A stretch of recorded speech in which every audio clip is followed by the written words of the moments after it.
J'ai une question, et si Kia avait tout compris pour faire perdurer cette Picanto sur un segment où tous les autres constructeurs ont abandonné? Je sais que quand vous avez cliqué sur la vidéo, vous vous êtes posé la même question que moi, mais qui peut encore bien jouer dans la même catégorie que cette Picanto? Du Trinome PSA et Toyota, seule la version X de l'Aygo perdure. Dans le losange, la Twingo 100% électrique perdure, mais va être remplacée par un nouveau modèle 100% électrique, mais en 2026. Et du côté de chez Volkswagen et Seat, il y avait les Mi et les Up, et l'électrification les aura fait un peu perdurer. Et finalement, heureusement que nous avons des marques comme Kia, mais aussi Fiat avec la Panda, ou Suzuki avec l'Inis, qui font perdurer des citadines ou des mini-citadines, en tout cas des gabarits en dessous des 4 mètres. Et Kia a très bien compris le boulevard du coup qui s'ouvre à cette Picanto, et ils ont de grandes ambitions pour une si petite voiture. Déjà en 2024, l'objectif était d'augmenter de 30% les ventes de ce modèle. Quand on sait la conjoncture automobile actuelle, c'est plutôt osé. Et le plus fort, c'est que la marque a l'insolence d'afficher une hausse des ventes de 5,4%.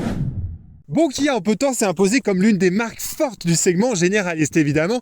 La fiabilité, les fameuses garanties 7 ans, mais aussi un excellent rapport qualité-prix et dorénavant un style qui tabasse. Et en même temps, quand vous avez une équipe avec ses designers, eh ben ça se comprend. Parler du style Kia et de son évolution mériterait une vidéo à part entière, mais parlez-en en 2 minutes pour mieux comprendre cette Picanto. La patte Kia, c'est le Tiger Nose, une calandre identifiable qui tend à évoluer, mais ça on en reparlera lors de l'essai de l'EV3. La patte Kia, c'est aussi des feux fins, des feux identifiables et donc une forte personnalité, mais aussi des appendices pour amener de la sportivité et du dynamisme. L'avant et l'arrière sont souvent sur des proportions généreuses avec du volume, tandis que sur le côté, on calme un peu le jeu avec souvent des lignes qui sont sculptées uniquement par le vent.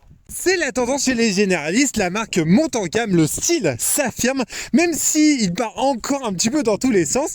Et là, vous vous dites que c'est plus simple de monter en gamme sur une berline ou sur un SUV, mais Kia vous montre que c'est possible aussi sur une mini citadine. Et du coup, dans tout ça, la Picanto a toujours suivi les codes stylistiques du moment. Et cette fois-ci, vous avez une Picanto extrêmement agressive pour une mini citadine.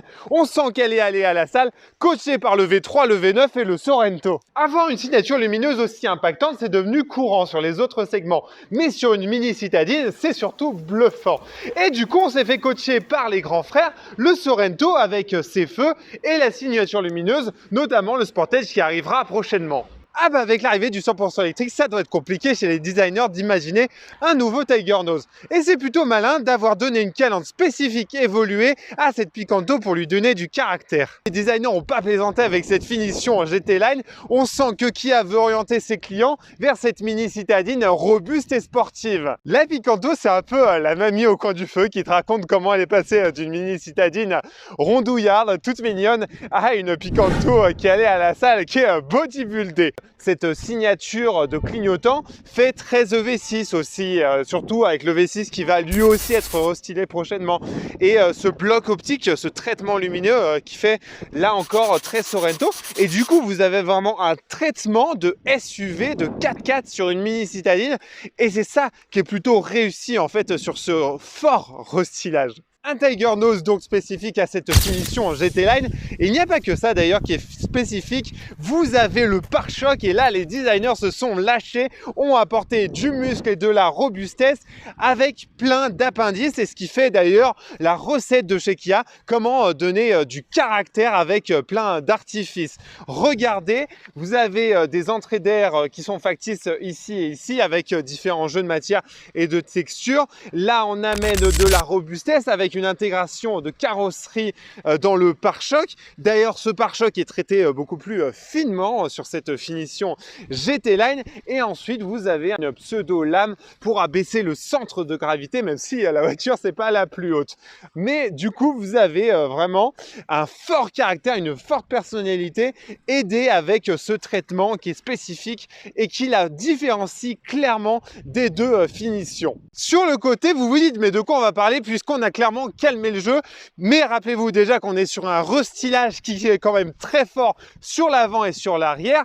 Et là, sur le côté, du coup, on reprend la recette Kia avec des lignes beaucoup plus fluides, uniquement sculptées par le vent, même si, je vous l'accorde, ça part un peu en cacahuète sur le V3 et sur le V9. On a quand même quelques petits détails spécifiques à cette finition GT Line et vous avez une lame qui court le long de la carrosserie qui, d'une part, amène de la carrosserie, mais aussi permet d'abaisser le centre de gravité de cette cette voiture avec un laquage noir. Vous vous sentez attiré par les jantes et vous avez bien raison, elles sont superbes je trouve, surtout avec un côté carré qui amène de la robustesse et de la sportivité.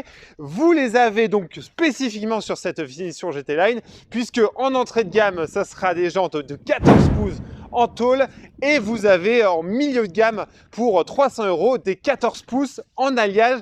Je vous l'accorde, ça se rapproche plus des routes caddie, surtout que là vous avez des jantes de 16 pouces. C'est tellement important pour le sex appeal et le dynamisme d'une carrosserie, ces jantes diamantées qui apportent vraiment de la sportivité, qui font clairement un segment au-dessus. Il n'y a pas que ça qui amène de la sportivité, il y a évidemment cette couleur qui est en option à 600 €, le vert lichen, et il y a aussi le fait qu'on ait cassé au plus les rondeurs et qu'on ait amené du muscle sur l'avant et l'arrière. Ça aide ce côté, par exemple avec ce feu qui vient désépaissir le passage de roue et amener du dynamisme. C'est une astuce qu'on avait déjà sur les Picanto d'avant, mais qui marchait moins bien puisqu'on avait un bloc qui était plus épais et moins dynamique. On a une légère ligne qui part du feu et qui vient mourir sur l'épaisseur de roue pour donner le relais à ce feu. Et c'est une légère ligne qui part du haut vers le bas et qui fait qu'on a un 3/4 avant qui est vraiment dynamique et qui est axé vers l'avant. Vous avez également une légère ligne de carrosserie et vous avez aussi ces suggestions de garde-roue qui viennent là encore donner un peu de rythme à cette carrosserie qui, sans ces lignes, serait un peu monotone. Et ça nous fait une transition du coup trouvée pour parler du popotin de cette Picanto musclée. Et regardez, on a une succession de rectangles qui viennent donner du coup de la stature et de l'horizontalité. Effectivement, vous avez la vitre arrière. D'ailleurs, merci Kia Gap. Ensuite, vous avez la malle et ensuite, vous avez ce pare-choc. Et vous avez, du coup, vous avez une succession qui donne à cette voiture un empattement assez large, mais visuellement. Et donc, vous avez l'impression quasiment d'être sur un gabarit de Kia Rio. Regardez là encore, comme sur l'avant, les feux qui débordent de la carrosserie pour donner de la stature, et c'est visible aussi sur ces feux qui viennent déborder de la carrosserie et qui viennent déborder sur le côté. Et d'ailleurs c'est extrêmement malin parce que c'est là qu'on voit que c'est un restylage, puisque ces feux sont issus de la Kia Rio Kia Picanto, voilà, vous voyez, la Kia Picanto de 2017, et on a surtout rajouté cette signature lumineuse et ce bandeau. Et c'est super réussi. Et les gars, ils ont des idées et ils se disent, bon, on veut un design fort, mais voilà, faut faire quelques petites économies. C'est très très bien vu de la part de Kia. Regardez, une nouvelle typographie, nouveau logo, qui là aussi donne de la sportivité et un supplément en termes de gamme. Et regardez, petit appendice pour donner de la sportivité avec un pseudo-diffuseur. Et ça me laisse regretter une petite bombinette, allez, avec un petit moteur de 150 chevaux dans une Kia Picanto. Elle aurait eu fière allure, ouais. Sur l'arrière, on est dans la même veine que sur l'avant pour faire un popotin extrêmement musclé. Et regardez, là encore, c'est l'ADN vraiment de Kia d'arriver à donner une forte personnalité et du dynamisme avec finalement des formes qui sont de prime abord plutôt simples, une sorte voilà de demi-H. Mais effectivement, ça vient de cette signature lumineuse qui est extrêmement forte. Figurez-vous que vous avez le luxe de vous écoper d'un malus écologique et en plus avec l'arrivée des normes GSR2, c'était clairement pas gagné de revoir cette Picanto. Donc merci Kia de se confronter encore à ce marché des mini citadines. Pour faire les trajets du quotidien, ça sera quand même important d'avoir au minimum, waouh, glissade, au minimum un petit peu de capacité dans le coffre. Vous avez donc 255 litres. D'ailleurs, vous avez caméra de recul qui est juste là et ça fait penser qu'elle est de série sur toutes les finitions. Donc, c'est plutôt cool de la part de Kia. Et donc, les 255 litres en sachant que vous avez un fond qui est amovible. Donc, vous avez encore plus de capacité avec un fond encore plus profond finalement. Là, vous voyez le volant, vous vous dites « Waouh, il y a beaucoup de boutons, vous inquiétez pas, vous êtes sur du Picanto, c'est facile à prendre en main. » Là, vous avez la partie média et là, vous avez la partie conduite. Voilà, changement d'une chanson, le volume, etc. Et là, vous avez les différents modes de conduite avec les aides, donc limitateur, régulateur de vitesse et vous pouvez augmenter ou diminuer la vitesse. En parlant de cet écran-là, il est super intelligent parce que là, vous vous dites « Waouh, vous avez un écran super spacieux. » Et en fait, quand vous éteignez, regardez, là, ça va s'éteindre et vous avez uniquement un écran central et en fait ce sont des projections de part et d'autre et même moi je me suis fait avoir et franchement c'est super bien fait, ça fait vraiment l'effet et le taf. Bref, on passe à autre chose. On va parler à l'écran. Tiens, regardez, il y a beaucoup de raccourcis et ça, c'est plutôt chouette. C'est vraiment intuitif à prendre en main. Alors, on a mis au goût du jour à moindre frais cette Picanto et son intérieur. Effectivement, en plus de l'USB-A, vous avez rajouté de l'USB-C. Et ensuite, dans un pack à 900 € qui inclut cette superbe clé qui est le kit main libre, vous avez de la charge à induction. Vous avez ensuite quelques spécificités à cette finition GT Line sur l'intérieur. Vous avez par exemple des aérations en noir laqué et vous avez effectivement sur cette finition haut de gamme cette jolie barre de chrome qui rajoute un petit peu de texture, un petit peu de chic. Là on voit un petit peu le côté ancien à l'ancienne de la climatisation, mais honnêtement ça marche du tonnerre, finalement c'est hyper intuitif. Voilà, les boutons, il n'y a que ça de vrai. Pour la climatisation, c'est juste super pratique. Et ensuite, on va parler un petit peu des médias. Ils sont super intelligents chez Kia puisqu'ils avaient obligation de rajouter tout le système de GSR2 qui est donc tout le système d'aide à la conduite. Et finalement, ils se sont dit, bah tiens, au niveau du marketing, autant en profiter et autant dire que, voilà, vous avez vu, on enrichit l'équipement dès les finitions entrée de gamme. Ils sont malins au marketing, hein. On est sur un restylage, donc cet intérieur date de 2017 puisque on s'est concentré surtout sur l'extérieur, sur l'avant et l'arrière. Mais quand on sait ça, du coup, on se dit quand même en termes de design, ça a vachement bien vieilli et aussi en termes d'assemblage des matériaux, même si on est voilà sur du plastique dur.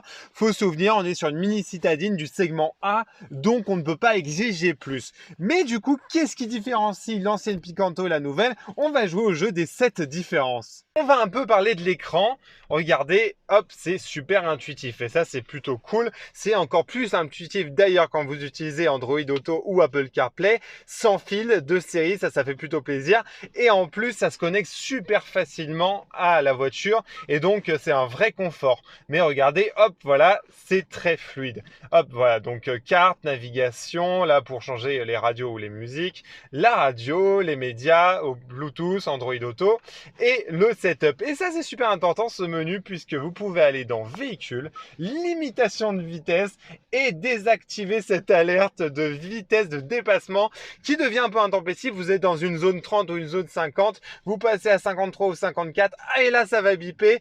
Donc c'est dommage par contre de ne pas avoir un bouton qui suffit en un clic de tout désactiver. Mais bon, c'est accessoire. Franchement, une fois que vous savez où c'est, en plus c'est très intuitif à le trouver. Voilà. On leur pardonne assez facilement. Mon papa, il fait 1m75. Il a pris sa position de conduite optimale. On va pas oublier qu'on est sur une mini citadine. Moi, je fais 1m90 et honnêtement, je m'attendais à pire. Franchement, je vais pas faire un Paris-Nice, on est d'accord. Mais je vais faire une centaine de bornes facilement sans qu'on me rentre au chausse-pied et qu'on me sorte surtout au chausse-pied en 4. Alors, effectivement, cette chute de toit n'aide pas à avoir beaucoup de luminosité. C'est vrai qu'il faudrait que je sois un petit peu plus bas pour avoir un petit peu un sentiment d'être moins engoncé, mais franchement je me sens plutôt bien. Effectivement, en plus on arrive en fin de journée de tournage, donc il y a de moins en moins de luminosité et ça baigne moins la voiture. J'ai une petite question, pourquoi moi j'ai pas le droit à un rangement alors que sur le siège passager on en a un? Pourquoi? Et pour me réconforter, j'ai une prise USB-C.